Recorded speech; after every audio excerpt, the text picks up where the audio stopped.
Hai, nama aku Kiara, dan hidupku hancur berantakan waktu sahabatku mati dan meninggalkanku video mengerikan. Waktu kecil aku nggak punya banyak teman, tapi aku selalu punya Sloan. Dia anak yang ramai, lucu, dan dia selalu menghidupkan suasana. Tapi waktu kami masuk SMA, dia mulai agak menjauh. Dia makin sering keluyuran, dan aku tetap berusaha untuk berteman sama dia. Jadi waktu dia mau bolos sekolah terus-terusan, aku ikut dia. Waktu kelas 11, kami bolos semua kelas fisika selama seminggu. Setiap hari kami pergi dan beli makanan, tapi Sloan jarang makan. Dia terlihat capek dan takut, tapi sebelum aku sempat tanya kenapa, hal itu terjadi. Orang tua kami tahu kalau kami sering bolos, lalu HP dan komputerku diambil. Beberapa hari ke depan adalah hari paling membosankan dalam hidupku. Dan ini lebih parah lagi karena Sloan gak masuk sekolah. Aku tanya semua orang apa mereka tahu dia kemana. Tapi gak ada yang tahu. Yang mau aku lakukan itu cuma chat dia dan tanya apa semua baik-baik saja. Aku takut orang tua dia pindahin dia ke sekolah lain. Lalu beritanya tersebar. Kepala sekolah mengumpulkan kami di satu ruangan dan bilang kalau polisi punya kecurigaan kalau Sloan sudah meninggal. Mobil dia ditemukan di tengah hutan dan ada barang-barang di dalam mobil yang membuat mereka ragu kalau dia masih hidup. Kepalaku berputar. Sahabat terdekatku di dunia sudah meninggal. Dia satu-satunya teman dalam hidupku dan seseorang melakukan ini ke dia. Aku nggak percaya. Waktu aku coba ngomong ke polisi untuk dapat informasi lebih, dia nggak mau jawab. Dia tanya apa ada orang yang mau menyakiti Sloan. Tapi aku nggak kepikiran siapapun. Nggak ada yang benci Sloan. Aku pulang dengan sangat terpukul. Setelah ibuku tahu apa yang terjadi, ibu menghabiskan waktunya untuk menghiburku. Aku nggak tahu aku bisa nangis separah itu. Malam itu, ibu kembalikan semua barang elektronikku dan menyuruhku untuk menonton sesuatu supaya santai. Waktu aku nyalakan HP-ku, aku menangis lebih kencang lagi. Wallpapernya aku dan Sloan tersenyum. Aku nggak percaya dia sudah nggak ada. Setelah beberapa saat melihat wallpaperku, aku keringat dingin. Ada notifikasi dari Sloan. Jantung berdebar waktu aku putar pesannya. Itu dikirim di malam terakhir aku lihat dia. Yang ternyata adalah malam terakhir semua orang lihat dia. Itulah saatnya duniaku runtuh.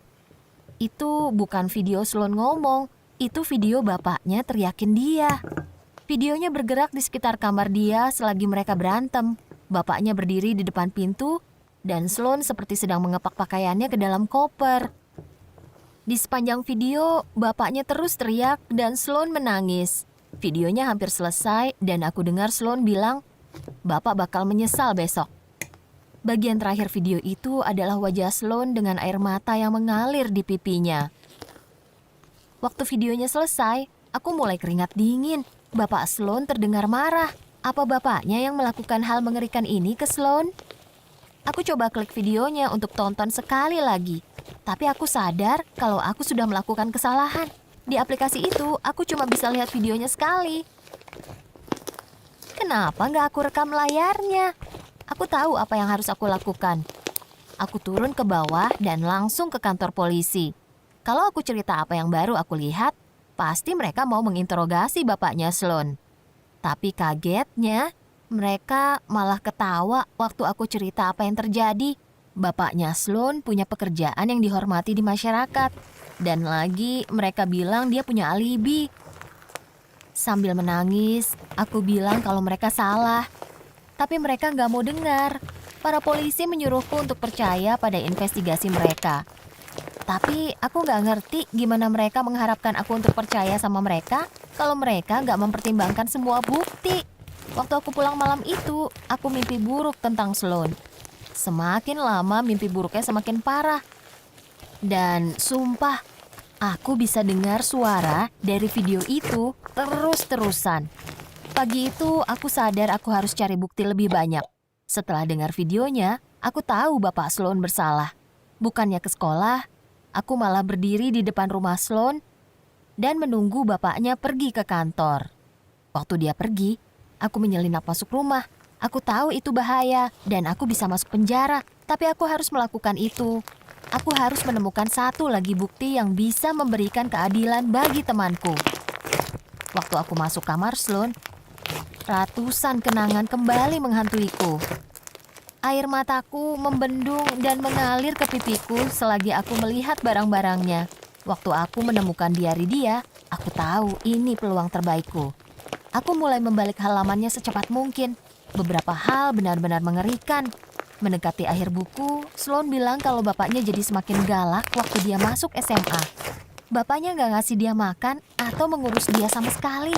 Bahkan, bapaknya selalu memarahinya. Hatiku pedih.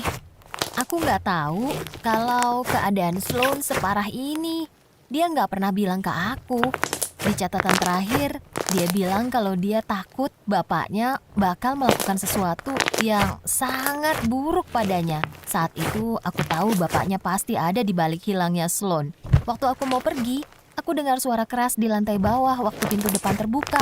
Aku kaget dan menutup pintu kamar. Aku takut. Itu pasti bapaknya.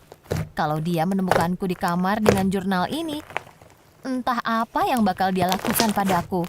Aku sembunyi di bawah kasur. Aku cuma kepikiran untuk melakukan itu. Aku gemeteran sampai kesulitan bernafas.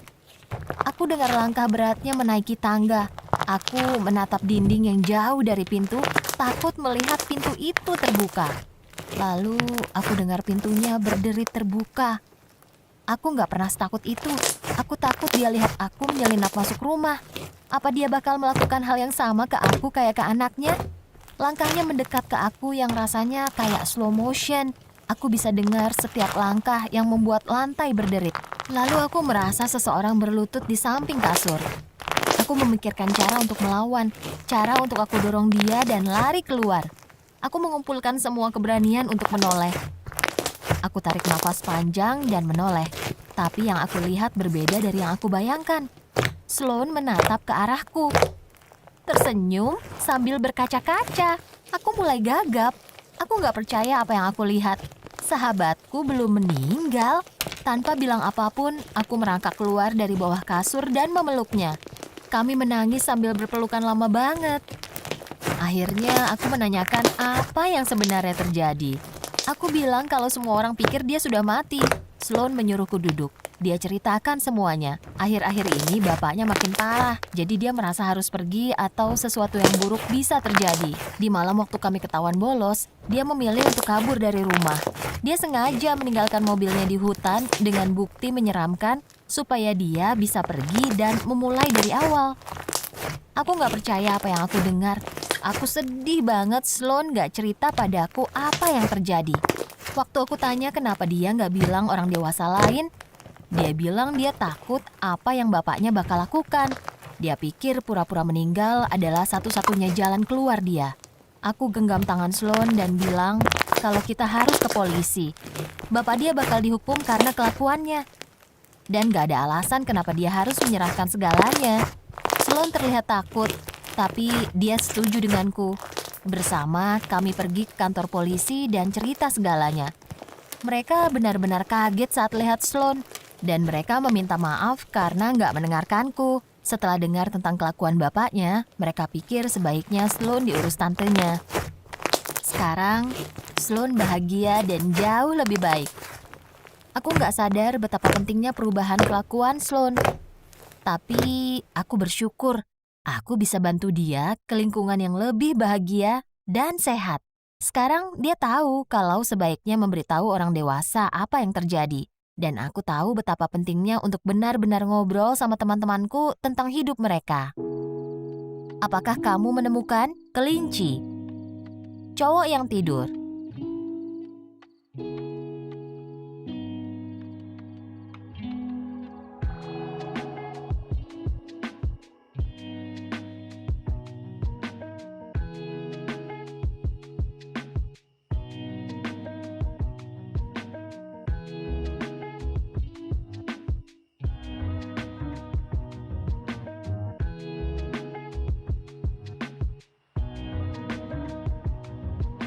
Suka cerita tadi? Jangan lupa untuk like, komen, dan subscribe pada channel kami karena ada video baru setiap minggunya.